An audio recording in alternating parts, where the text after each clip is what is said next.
Good day, everyone. Good day to you, sir. I am Ariel F. Cruda, and we are the Group 3. We are here to present our topic entitled The Material Self or Economic Self. In order for us to understand this topic truly, we must set these objectives in our minds. At the end of this lesson, we'll be able to understand what is material self, understand the four components of material self, understand the implications of lack of possessions in self-esteem or well-being. So, what is the role of material objects in self-description and self-perception? Or, in other words, how does our possessions help us to define ourselves and understand more about ourselves through the perspective of material self? In our world full of sales and shopping sprees, we are given a broad range of items to purchase, ranging from a simple pair of Nike shoes to owning a luxury car. Almost everywhere, including the digital space, just like Shopee and Lazada. We cannot avoid to spend some chunk of money to some products during 10/10 or 11/11 sales. Along those products include promotions. And some promotions or product advertisements are suggestive in a way that makes us feel better or look good. This triggered a desire in some of us to own that product. What makes us want to have those products are connected with who we are. What we desire and what we currently have are all linked to ourselves. Our possessions mirror our personalities. To put it another way, we are what we have. According to Russell Belt from his study Possessions and the Extended Self, he stated that we regard our possessions as parts of ourselves. We are what we have and what we possess. This explains that there is a direct connection between self-identity with what we have and possess. By understanding why do we have the urge to possess that thing, it will help us identify and understand more about ourselves, starting from wanting a luxurious car and gigantic mansion, even you don't have the requirements to possess this such kind of things, will help you understand that you are an ambitious person. And if you're easily satisfied with simple things or materials in life, then we can say that you are contented with what you have. And if you're a kind of person that wants the latest clothes and trendy fashion attires, then we can say that you are a fashionista. A Harvard psychologist in the 19th century named William James was known as the father of American psychology and wrote a book about the principles of psychology back in 1980. His study stated that the understanding the self can be examined through its different components. He described these components as its constituents or the participants, the feelings and emotions they arouse, or what we call the self-feelings, and the actions to which they prompt, or self-seeking and self-preservation. The constituents of self are composed of the material self, the social self, the spiritual self, and the pure ego. But for now, let us first thoroughly define what is material self that will be tackled by the next reporter. Hi guys, my name is Vince A. Paragele, and I'm gonna talk about what is material self. So be sure to listen carefully to what I say. So what is material self? So what is material self? So when we talk about material self, basically we talk about our possessions. And based on that, we are or what we have. Material self is made up of everything that a person owns or possesses, like his or her car, house, clothes, watches, and many material things, even her family and friends. For example, I own gadgets, shoes, clothes, cards, anything, and this will be a contribution to my material self. So, everything you have in your end considered to be a material self. Being a materialistic describe your personality, and this is our extension of individual's identity. So, tama na? Having investments to solve the things made us attach to those things. The more self-investment given to the thing, the more we identify ourselves to it.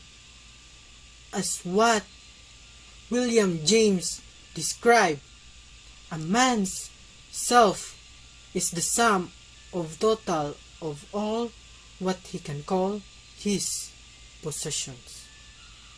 Then after this, it will become part or an extension of ourself or of the self.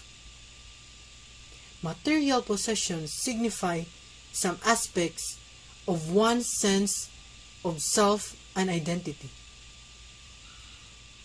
We are deeply affected by these things. We put so much investments of ourselves to the things that we possess, especially when we are still young. But as we grow older, putting importance to material possession decreases, so we mature. However, material possession gains higher value in our lifetime. If we use material possession in our happiness, associate things with significant events, accomplishments, and people in our lives. There are even times when material self, the material possession of a person that is closely related or identified to the person, this one or this thing gains acknowledgement with high regard, even if the person is already dead. Examples are the chair in the dining room, on which a person is always seated. The chair will be a constant reminder of a person seated there, or her favorite pet or book, and this symbolizes the owner or yourself. There are 4 components of material self. The outer layer is the home, next is immediate family, clothes, and last but not the least, the body. For further information, The next reporter will tackle about this. So, why body is important? Body is so important because without the body, we are nothing. We can live without the body. So, what is body material self? Body is the innermost part of our material self. So, intentionally, we invest in our body. Why?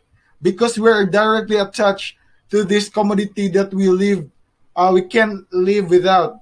So, without the body, we're nothing. So, the tendency is to we invest in our body. We strive to make suit to this body function well and good as much as possible. We don't want to get sick. Any ailment directly affects us. We don't have certain preferential attachment to or intimate closeness to certain parts because of its value to us. Different people have different preferential body parts. For example, certain people want to have Korean face because it's their source of income. Different people, different preferential body parts. There were people who get their certain body parts insured, like insurance over whole body, and there are certain people want their body parts insured. For example, Jigzyrus reportedly insured her vocal cords, like to be like a man, and the face like look like a man. So that is body in material stuff, and that's all. Good day, everyone. My name is Niño Rey So today, we are going to tackle about clothes. Clothes, the style and brand of the clothes, becomes a symbolic significance. The fabric and style of the clothes we wear brings sensations to the body and affect our attitude and behavior. Clothes have been important to us and became our basic need. It inspires the world and defines who we are. It makes us look good and became our self-expression. It makes us stand out of the crowd. Each one of us is unique on the way we style and dress up.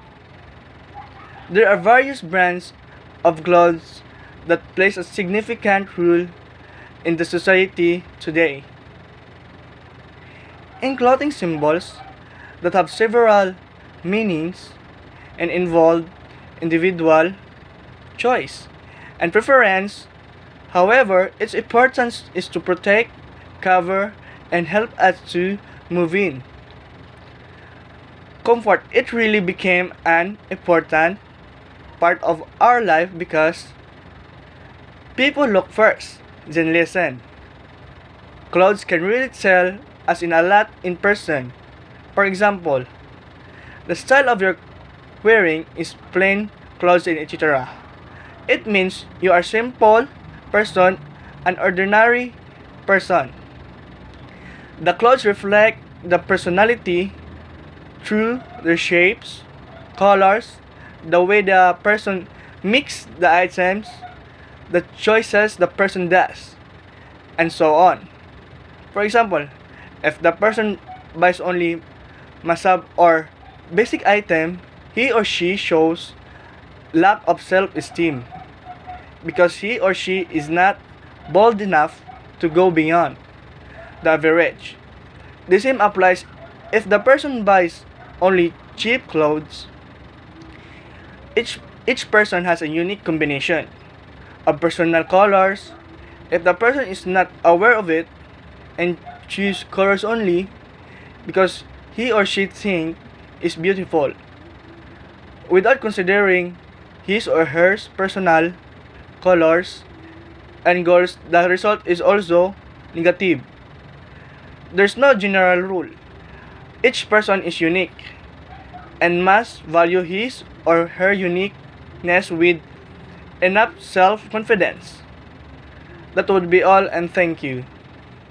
I'm Rheymart Flores. So I am here today and going to report my topic. It's all about immediate family. So immediate family is a characterized gathering of relationship utilizing rules of or law to figure out which is individual from an individual family, are influenced by those standards. It ordinarily incorporates an individual parents, siblings, children, or individual related by blood whose nearby affiliation is likely a family relationship. So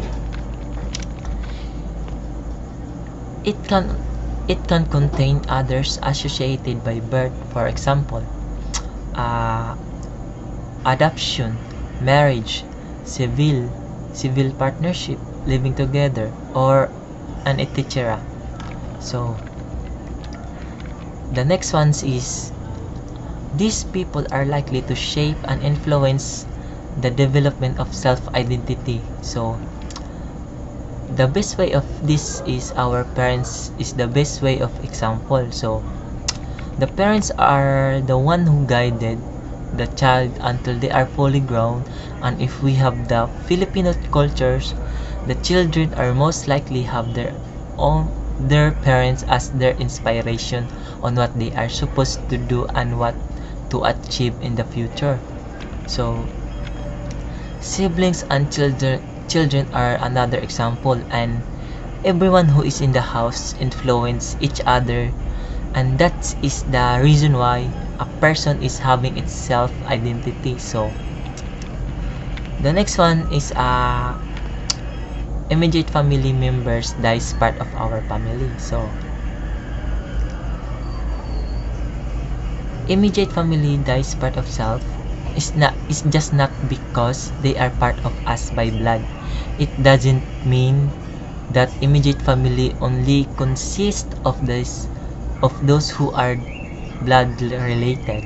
So immediate family can also be each other's spouse. They are not blood related, but they are family because one influences that other one. If we say part of us died, it's just because they were part of us in our daily lives. So they are part of what our decision we make every day, and maybe the reason why we are making a living a living immediate family. So the next one is when their lives are success, we feel victorious as we are the one and holding the trophy. That's all. Thank you. Home. The home comes next. It is where many aspects of our life have been developed. It is where we feel most comfortable and is greatly linked to our identity. A home is a place where one not only feels comfortable, but a place they look forward to opportunely live in every day. A home is built not by bricks or wood, but with a bond of family. Home is where a family shares principles and values. They grow together. Our experiences inside the home are recorded and mark particularly parts and things in our home. The home becomes the foundation for other families' shared purpose while providing a springboard for each member to pursue their own goals. In such homes, families stays up late talking heart to heart about what's in their mind. The home becomes alive, a source of energy and hope, of urgency, and of love. Home is where the heart is, but it goes deeper than that. Home means sanctuary, the place where we can relax, rest, enjoy time with friends, learn, and also where we grow. If the only walls of the home can speak, it can say a lot about who we are, what we've seen through, and what we think is important in life. The home is just an extension of self because in it we can directly connect ourselves. Our home is where our heart is. Our home is a little heaven on earth, so home is the earliest nest of our selfhood. Our childhood home has a lot of memories. We had a lot of experience during childhood. We used measurement plastered onto our walls to know how tall we are at that age. When the years went by, the latest height will be compared from the other previous one up to the present. That's one of the certain parts of our home that shows my personal experience. There were also times when I would hug my pillow and bolster to cry, and that's part of many experiences I had in our home.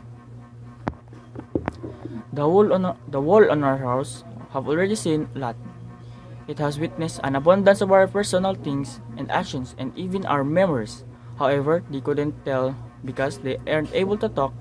If wolves can speak, I will ask them something that I've long forgotten in the past, like who broke my favorite Pokeball or toy. The home is just an extension of self because in it we can directly connect ourselves. So since we were born, our home is part of ourself because home is ours, like titles in land, materials inside and outside the house which is owned by ourselves. So that is why home is also part of ourselves because it is home. It is my home. In our home we will learn how to crawl, say our first word, eat our first food, celebrate our first birthday. There were memorable experiences in our home that morally right. However, there are also shameful ones. It was in our home when I knew how to pickpocket from my parents' wallet. It was in our home when I knew how to cook a burnt fried chicken. And it was in our home where I was disciplined and where I learned how to distinguish right from wrong. So basically, the home will actually reflect the selfhood that we had, especially how the memories that we spent together with our lolo and your lola, and especially our parents, that we actually contribute a great impact to you. Especially if we grow up in that home, when I was still a toddler, it was my parents who were taking care of me and our home diligently. However, now that I become an adult, it has become my job to replace them. It is my time to do the household chores in order for our home to be taken care of. I learned how to cook. One such occasion was when both of my parents became sick together. The duty of cooking fell into my shoulder, and so I cooked something that caused a mess in our kitchen, even though I have the courage to cook something for them. The resulting food was a burnt fried chicken. Unfortunately, for that reason, when I have some free time, I always give time to improve my cooking skills and to avoid damaging the kitchen again. My mother scolded me because our kitchen is already part of her and she was hurt when she saw the mess I caused. It was also in our home when I knew how to clean my clothes or to do laundries. I also cleaned all the utensils that we use for eating. I learned how to properly clean a CR in our home and how to put stuff to our toilet bowl. Last but not the least, because I am the Roman Catholic, I was taught to always pray by my parents inside our home. I was taught by my grandparents how to pray a rosary, and because we are religious. You can see that our home reflects our behavior from the status of religious figure like Mother Mary to our Bibles that we read when we have free time. Therefore, home is just an extension of self because in it we can directly connect ourselves. That is why home is one of the components in material self. So, good day to you guys and everyone. And our topic for today is all about the implications of possession or lack of them, specifically for self-esteem. But before we proceed, let us first define self-esteem. What is self-esteem? It is our overall opinion of ourselves on how we feel about our abilities and limitations. When we have a healthy self-esteem, we feel good about ourselves and see ourselves as a deserving respect of others. And take note, guys, when we have also low self-esteem, we put little value on our opinions and ideas. While the definition for lack of them or the materialism is that people considers financial and material success to be their life goals and place great emphasis on owning high-end products and prestigious brands. Just like our first reporter told us. So in order for us to better understand the implication with lack of possession towards the self-esteem, we're going to use the process and result of the study of Tim Kaiser and his colleagues. So the study of Tim Kaiser used a 3-session financial education program that was designed to reduce spending and promote both sharing and saving. These topics include advertising and consumer culture, tracking spending behavior, and integrating sharing and saving into a financial plan. Out of the 71 adolescents, which aged into 10 to 17 years involved in the study, those who were randomly assigned to the education group found out that they became less materialistic after participating in the intervention. Well, notably, the adolescents who began with high materialistic values when assigned to the intervention group reportedly increased self-esteem over time, while those assigned to the no treatment or culture group reported decrease in the self-esteem. That was the result of Team Kaiser's study. So let us understand it more. Therefore, their study shows that a person, when they are given a proper education with regards to reduced spending or saving, will become less materialistic in life. As what Team Kaiser said, they will experience decrease in self-esteem as what the control group shown.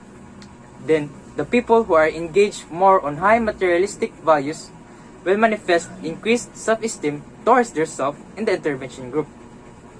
This is because a person can feel that having those certain things, such as the material, objects, wealth, or status in the society, which they want for themselves, can boost their self-esteem and result into being high materialistic.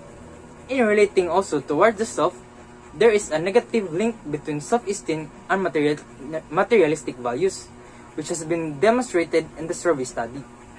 Self-report surveys have indicated that self-esteem is inversely correlated with people's general materialistic values, which is purchasing expensive brands or valuing of material possessions.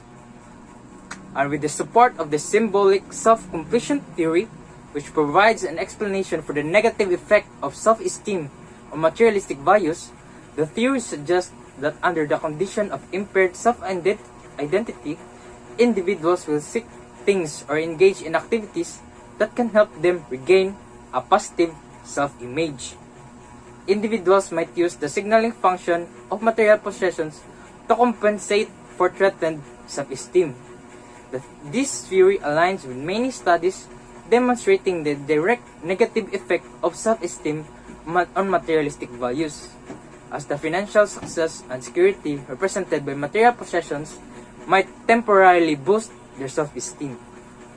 In conclusion, as what I have said earlier, self-esteem is affected by materialism by different factors around the environment, such as the first age of a person wherein he or she is educated properly, that will sooner affect his knowledge towards being materialistic. And the second one is the person's definition towards his or herself. And that's all for my report. Next, I'm going to tackle the implications of possession or lack of them for the feeling of well-being. To understand clearly, let's first define what is well-being. In psychology, well-being is defined as a state of happiness and contentment with low levels of distress, overall good physical and mental health and outlook, or good quality of life. For this topic, we're going to use the study of Tim Kaiser, entitled Changes in Materialism, Changes in Psychological Well-Being, Evidence from 3 Longitudinal Studies and an Intervention Experiment. Based on the results of the study, across all 3 studies, results supported the hypothesis that people's well-being improves as they place relatively less importance on materialistic goals and values, whereas orienting toward materialistic goals, relatively more is associated with decreases in well-being over time. Study 2 additionally demonstrates that this association was mediated by changes in psychological need satisfaction.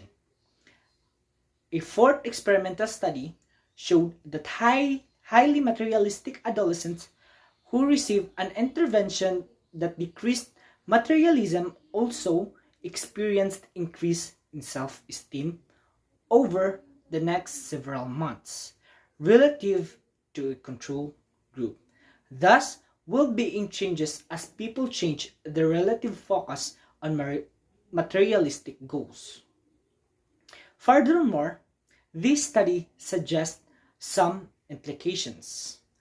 First, studies shows that the relative importance that people place on materialistic aims increases when they receive many messages from their environment suggesting that wealth and positions are important life goals, such as messages may come from relatively proximal environmental sources, such as parents, peers, and commercial television.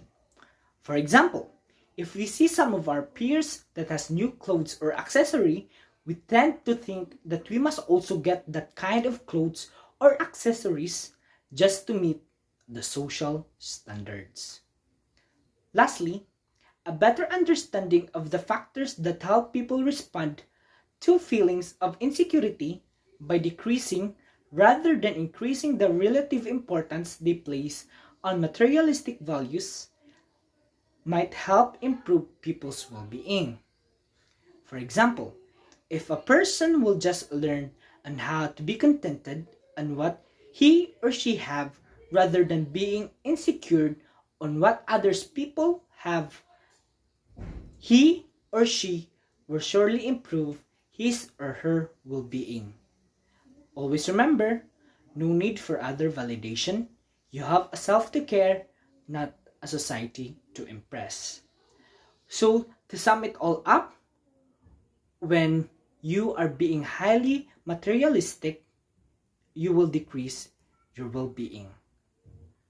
And as well as if you decrease on being materialistic, you will be able to feel the improvement of your well-being. That's all for today, and thank you for listening. Have a great day. Thank you. Bye.